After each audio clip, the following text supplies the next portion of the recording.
Pero hindi ibig sabihin na pwede mo Sana, na before mo gawin yung mga ganyang bagay, mga kademonyong ganyan, sana isip mo yung may mga ganong possibilities, consequences sa buhay.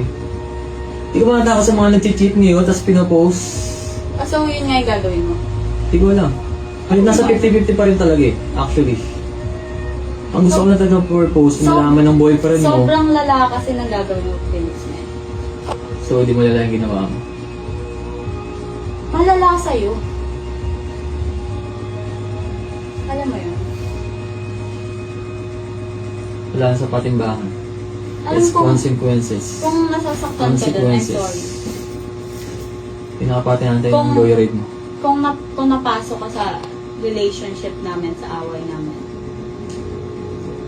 I'm so sorry. Yun You're lang. not sorry. You're just sorry because you got caught. Kasi nahuli ako. Diba? Tama. Pero nagsasorry pa rin ako. Hindi ka sorry. Hindi ka sorry. Nakita ko sa matang. Hindi ka sorry. Ano bang gusto mong sabihin? No, wala. Alam ko kung ano lang yung sincere. Sa hindi. Wala akong hinihiling na mag-sorry ka. Wala kang hiniling, so binibigay ko. Okay. You're not sorry. I'm so sorry sa nagawa ko sa'yo. You're not sorry. Kailangan ko. Sige na. Mag-isimba pa ako. Pagdadasal kita. Goodbye. Goodbye. So last.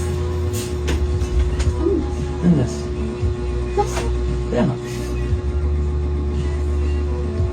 Kaya nga. Bye. Ano pong natin?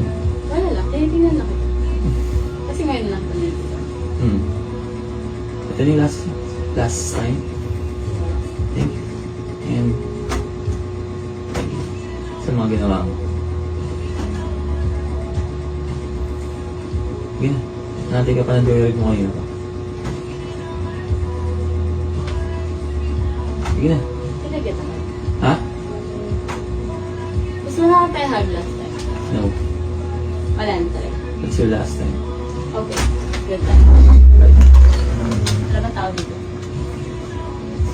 So update na lang kita mamaya.